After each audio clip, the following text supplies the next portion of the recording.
Alright, ladies and gentlemen, welcome back to the channel. Today we're talking about the Jacksonville Jaguars sitting at 6-8, big time game tonight on the road against a team also looking to make the playoffs in the New York Jets. Primetime football Thursday night. Trevor Lawrence is good to go. Bad news for the Tennessee Titans. Titans fans, if you're listening to this video, I apologize, but Ryan Tannehill most likely is going to be done for the season. So the way I see it, Jacksonville, if you guys can get this victory against New York, it's a road game. It's not going to be easy. Jets have a great defense. They have the fourth best defense in the league. You go to Houston next weekend. Then you got that Week 18 matchup against Tennessee. But fun fact real quick before we get into today's video, according to Eugene Fournette, there's a good chance tonight for both Christian Kirk with 966 yards on the season and Travis Etienne 917 yards on the season to hit the 1,000-yard mark. It'd be only the second time in the last 18 years that the Jaguars have 1,000-yard receiver and rusher, back in 2019 with Leo and DJ. So this Jacksonville Jaguar team is absolutely loaded for the future. Trevor Lawrence is a superstar stud, or at least he's a rising star in the league. He has pretty much squashed any debate that, if anyone was talking about bust or anything like that. This Jaguars team, guys, started 2-6. All right, I just want to throw that out there. They're currently 6-8. We'll talk about all this later on in the video, but before we do, if you guys enjoy, hit the like button, hit that sub button. Jags fans, you guys are absolutely awesome. Bless every Jaguar video I make. So if you guys are new here, be sure to hit that sub button, but let's try and get 250 likes on today's video for the Jacksonville Jaguars. Now, this is not a preview video for tonight's game. I do have the Jacksonville Jaguars getting the victory here, but I want to talk about a couple of things about the Jacksonville Jaguars. Their playoff odds currently sit at 44%. Right? Like I said, Ryan Tannehill, I know he's not necessarily elite, but he is more than capable, and losing him is a huge deal. It's just kind of been the way the season's gone for the Tennessee Titans, as they just keep on losing pieces. So, to win the division, the Jags need to win one of their next two games, have the Titans lose one of their next two, and then beat Tennessee at home in Week 18 to clinch the South.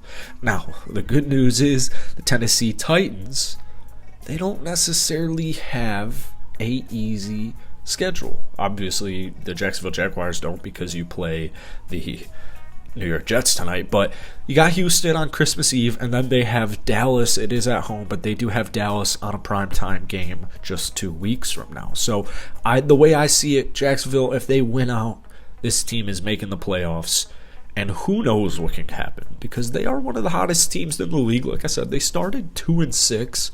They actually started even worse, 3-7, and a lot of those games you can go back and look at and be like, damn, the Jaguars really shot themselves in the foot.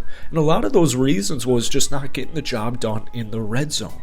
Trevor Lawrence statistically was an inaccurate quarterback in those 6 games that they lost against Philly, Houston, Indianapolis, New York, and then Denver. 5 straight. And then they took down Vegas. Then they lost to Kansas City. So they lost a bunch of games in a row. And it was, season 3-7. Most people would write them off, but this team is resilient, and they had other plans. The inaccuracy in the red zone and just the inaccuracy with Trevor Lawrence in general was causing some concerns, not within the Jaguar organization, but like I said, national media was just kind of writing this cat off, and it was just very BS. Just very BS. They have tightened it up on third down. They have tightened it up in the red zone. We know Trevor Lawrence has the best completion percent in the National Football League since Week 9. So, like I said, he is quite genuinely looking like a stud. And I also want to factor in, I know statistics were saying that he was very inaccurate in that losing streak, but you also got to keep in mind how many drops there were. There were so many drops, man. Since returning from London after that loss to the Broncos, the Jaguars have gone 4-2, and Trevor Lawrence has definitely he's gotten way more comfortable. He's gotten way more accurate. This guy has 12.5 off-target rate, which is good for 6th best in the league. He's completing nearly 71% of his attempts. Just crazy. He's had 14 touchdowns and just 1 interception. in that stretch, this nice 4-2 stretch they're on, he's currently 4th in the NFL in QBR, and he's just behind Patrick Mahomes, Justin Fields, and Jalen Hurts. And Patrick Mahomes, MVP, Super Bowl champion, Justin Fields, Jalen Hurts, rising stars in the league. Jalen Hurts, I think he was well on his way to win an MVP. I'm not quite sure what that race is going to look like now because I know he's going to be missing some times here. But Trevor Lawrence is leading all this. And I want to say some stuff about the defense because offensively speaking, they're putting up about 24 points a game, which is good for 12th in the league. Defensively, there are a ton of nice pieces on this defense, but they still rank 21st in the league. All right? You could go back and look at some games like Denver.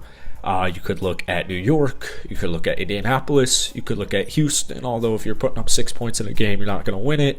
You could even go all the way back to week 1 against Washington. There have been some moments for this defense where you just would like to see it tighten up. When we look at offense, obviously you're being led by Trevor Lawrence, so you are chilling there. He's 24 touchdowns to 7 interceptions on the season for a rating of 96.6. You have Travis Etienne, who's an absolute superstar stud, rising stud in this league. You have Zay Jones, who's having a career year. You have Christian Kirk, who's having a career year. You have Evan Ingram, who's having a career year. Hopefully he comes back in a Jaguar uniform next season. And defense, you have a bunch of nice guys like Foye, rookie Devin Lloyd, Rayshawn Jenkins, who just had the game of his career, one of the best defensive performances that I've seen with my own 2 eyes in a very, very long time. I can't think of actually another game that was better than that, just off the dome. 2 interceptions, 18 tackles, and the game-clinching, game-winning pick 6. When I saw that happen live, I lost my goddamn mind. I lost my mind. It was insane.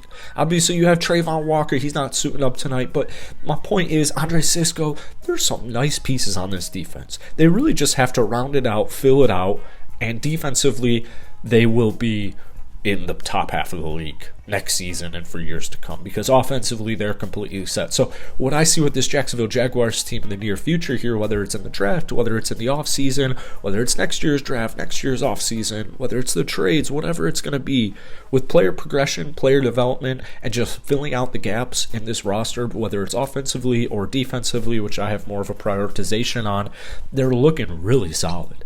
Unfortunately for Tennessee, we'll see when their quarterback is ready to go. Because with Tannehill, I don't feel too good about their long-term odds, but they do have a great defense. Indianapolis, interesting team. Houston, interesting team.